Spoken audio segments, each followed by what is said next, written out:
Judge Brett Kavanaugh came into that hearing room fired up, angry, emotional, repeatedly holding back tears, fiercely defending his name and his nomination.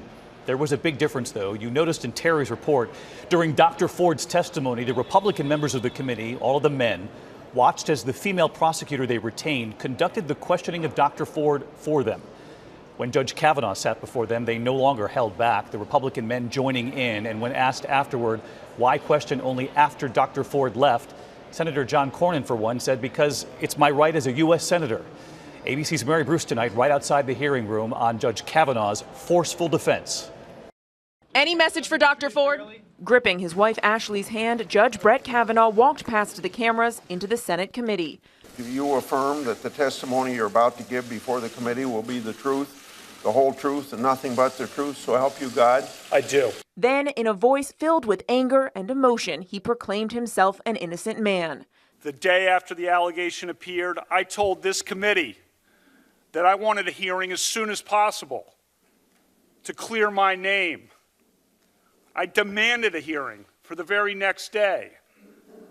Unfortunately, it took the committee 10 days to get to this hearing.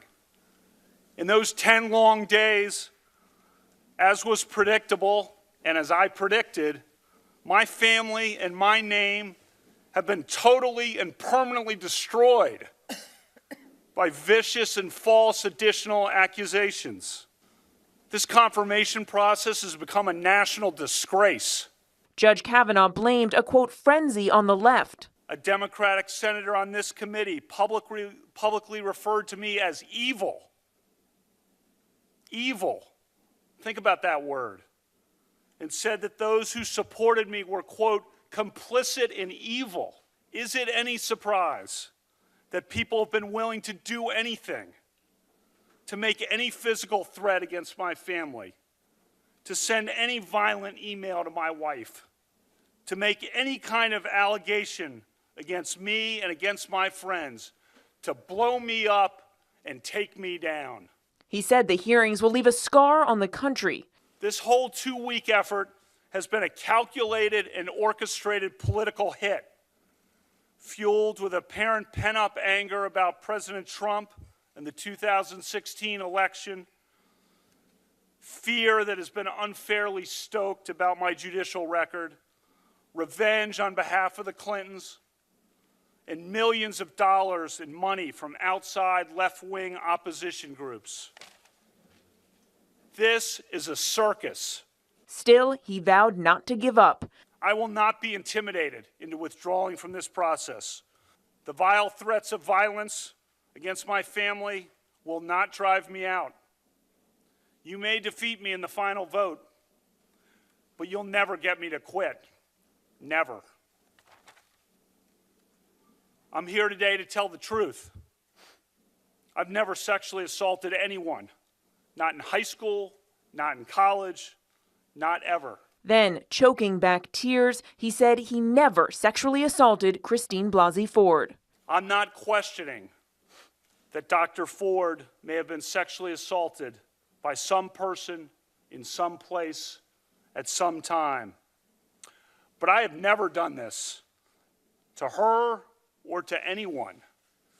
That's not who I am. It is not who I was. I am innocent of this charge. I intend no ill will to Dr. Ford and her family. The other night, Ashley and my daughter Liza said their prayers, and little Liza, all of 10 years old,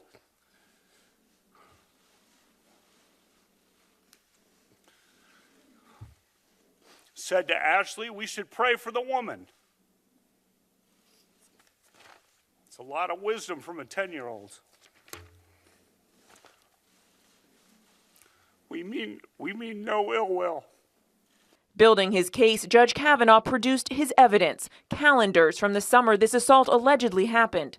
He says he was never at the party Dr. Ford described, that it would have been on his calendar. A drunken early evening event of the kind she describes presumably happened on a weekend. If it was a weekend, my calendars show that I was out of town almost every weekend night. Judge Kavanaugh described wholesome teenage years of sports, hard work, close friendships, and church. He admits he drank, but not to the point of blacking out. If every American who drinks beer or every American who drank beer in high school is suddenly presumed guilty of sexual assault, we'll be in an ugly new place in this country. Once again, Republicans let that veteran prosecutor, Rachel Mitchell, handle much of the questioning.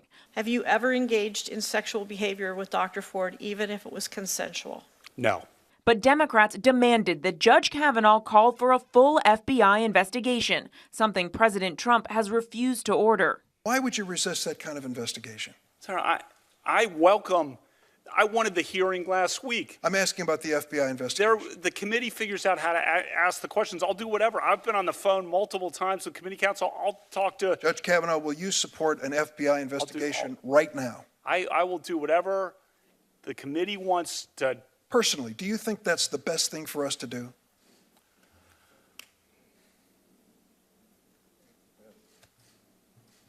You want to answer? Finally, Republicans, who sat quietly for most of the day, unloaded. If you wanted an FBI investigation, you could have come to us.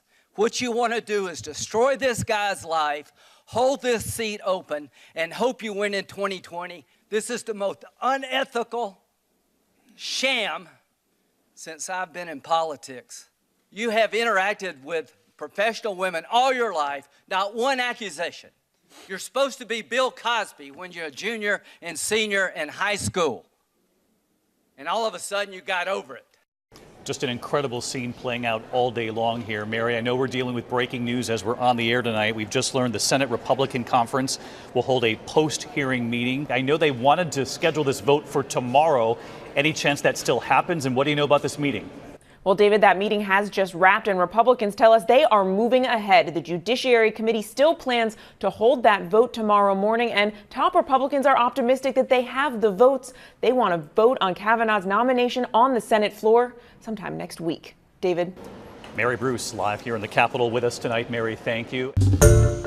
Hi, everyone. George Stephanopoulos here. Thanks for checking out the ABC News YouTube channel. If you'd like to get more videos, show highlights, and watch live event coverage, click on the right over here to subscribe to our channel. And don't forget to download the ABC News app for breaking news alerts. Thanks for watching.